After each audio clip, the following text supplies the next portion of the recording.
féliciter chaleureusement tous mes colistiers, ceux bien évidemment de la première heure, ceux qui se sont regroupés au sein de la pointe en mouvement au soir dès le premier tour, et ceux qui sont venus nous rejoindre et qui sont issus de la liste de Marlène et de Tony et qui ont fait un travail extraordinaire.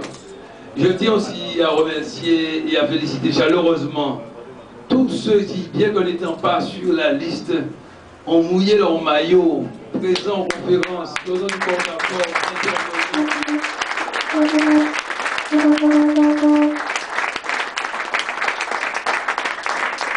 j'insiste beaucoup là-dessus, parce que c'est tout cela, l'équipe, notre équipe, c'est tout cela, c'est vous tous, parce qu'il n'y avait que 35 personnes sur la liste, mais il y a une centaine de personnes, peut-être plus, qui ont mouillé vraiment le maillot pour pouvoir gagner, pour nous permettre de réaliser ce score-là, et qu'il soit vraiment chaleureusement remercié.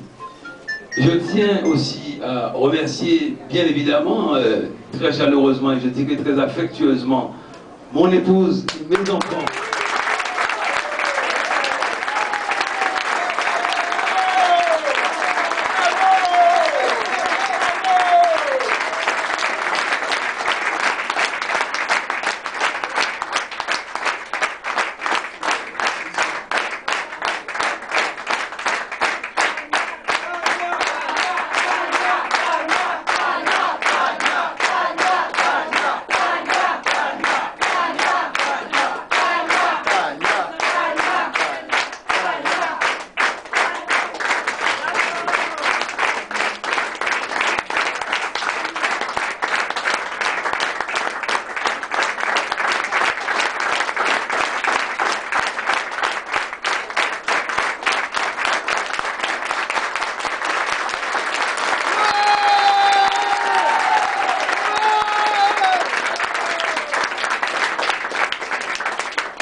Sans qui, il faut le rappeler, ça semble évident, mais ça va encore mieux en le disant.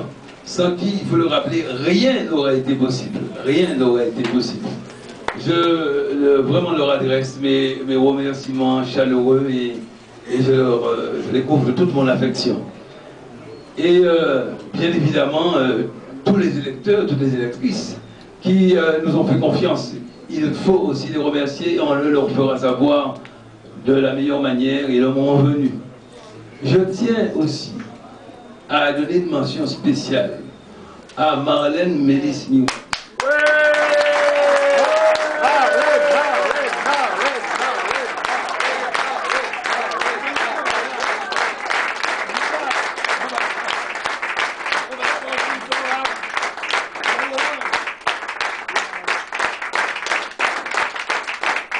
Et à tous ces colistiers, tous ces colistiers, car il y en a avec quelques représentants sur la liste deuxième mouture, mais ils ont été nombreux à se manifester au cours des conférences et dans le travail de terrain. Et par-delà ces colistiers, à la section socialiste de Pointe-à-Pitre, qui a accompli un travail extraordinaire.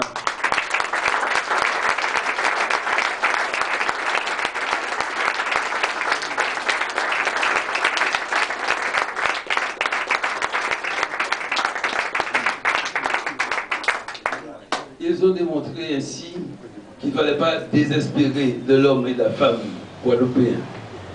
Ils ont démontré que certains hommes et femmes pouvaient mettre leur ego de côté l'espace d'un instant, ou même de manière durable. Dès que l'intérêt général était en jeu. Et l'intérêt général, c'était l'intérêt des points 3 et des points 3. Je tiens aussi à donner la même mention spéciale à Tony Jabot.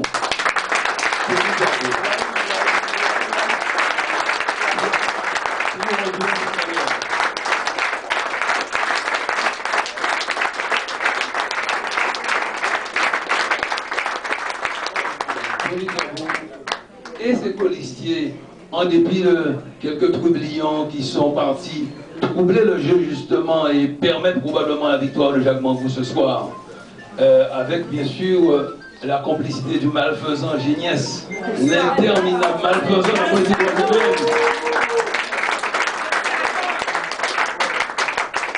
ils nous ont assurément, par leur manœuvre de diversion, ils nous ont assurément fait perdre des voix, car ils gardent un pouvoir de nuisance à Pointe-à-Pitre.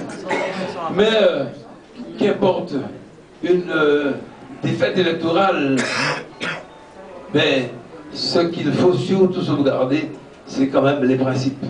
Et nous ne pouvions pas transiger sur cela. Nous ne pouvions pas transiger sur cela.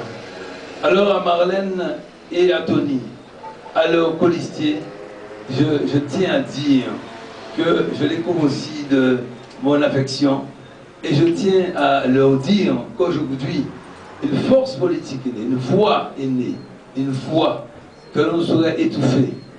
La voix de ceux qui veulent vraiment le changement à Pointe-à-Pitre, la voix de ceux qui veulent faire stopper le côté, la voix monocorde et monotone de ce qui se passe jusqu'à maintenant à Pointe-à-Pitre, la voix de ceux qui veulent offrir une alternative au point 3 et qui veulent recréer l'unité des points 3 à travers la diversité des quartiers.